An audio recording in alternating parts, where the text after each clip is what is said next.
Every human society that has ever existed on Earth has had rules.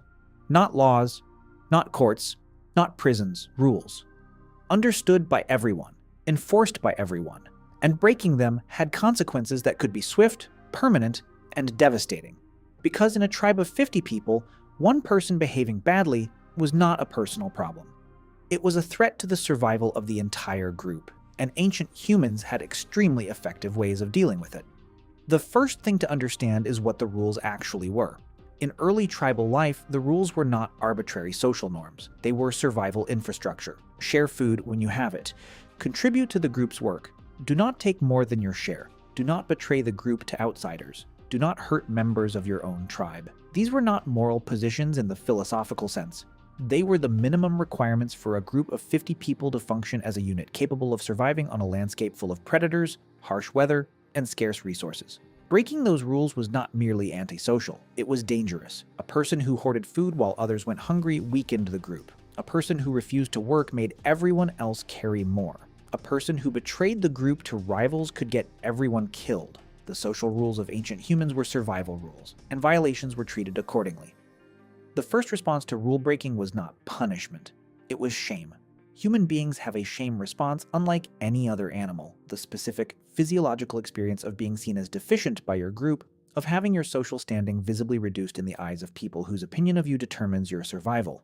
Blushing, the inability to make eye contact, the physical shrinking of the body. These are not learned behaviors, they are biological responses that evolved specifically to signal submission and regret to the group after a social violation. Shame was the first enforcement mechanism, and it worked because the consequences of not recovering your social standing were real and severe. In a tribe of 50 people where everyone knew everything about everyone, a reputation for rule-breaking followed you everywhere. You could not start over. You could not move to a new city and reinvent yourself. The same 50 people who saw you steal the food, or hide during the dangerous hunt, or take more than your share, were the same people you would be asking for help when you were sick or hungry or in danger. Shame was not just an emotion, it was a social signal with survival stakes attached, but shame was not always enough. When shame failed, when the rule breaker did not correct their behavior, the group moved to ostracism. Researchers studying hunter-gatherer societies have documented that ostracism, the deliberate social exclusion of an individual from group activities, resources, and protection, was one of the most powerful tools available to ancient communities. And it worked because alone was deadly. A person cut off from the tribe could not hunt large animals effectively, could not maintain a fire safely overnight, could not defend against predators, could not find a mate. In the ancient world, exclusion from the group was a death sentence delivered slowly. This is why loneliness hurts so much, why social rejection activates the same neural pathways as physical pain. Evolution made exclusion hurt as badly as a wound because in the ancient world it carried the same ultimate risk. Ostracism was not cruelty. It was the group protecting itself by making the cost of rule breaking unbearable. And when ostracism failed, there was one final tool: execution. Anthropologists studying modern hunter-gatherer societies, including the Ju/Huansi, the Hadza, and groups in South America, have documented that all of them had mechanisms for the killing of individuals who repeatedly threatened the group after all other interventions failed. This was not violence born of anger. It was deliberate, collective, and often carried out with significant emotional difficulty by the community.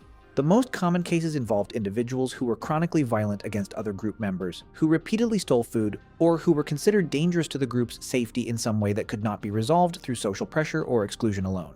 And critically, the decision was almost never made by one person. It was a group decision, discussed collectively, arrived at reluctantly, and carried out by multiple members of the community to distribute the moral weight. Ancient humans understood intuitively what modern societies encode in law: that the use of lethal force against a member of the community requires the sanction of the community itself. So here is what ancient justice actually was. Not random, not brutal, not the chaos most people imagine when they think of life before civilization. It was a graduated system: shame first, social pressure second, exclusion third, and in the most extreme cases only, lethal force collectively decided and reluctantly applied.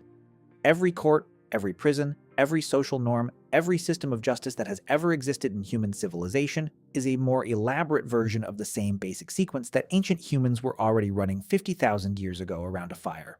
The rules changed, the scale changed, the tools changed, but the logic never did. When you feel shame after doing something wrong, When you feel the social pressure of your community's disapproval, when you worry about your reputation and what the people around you think of your behavior, you are running the same ancient social software that kept human groups functional for hundreds of thousands of years.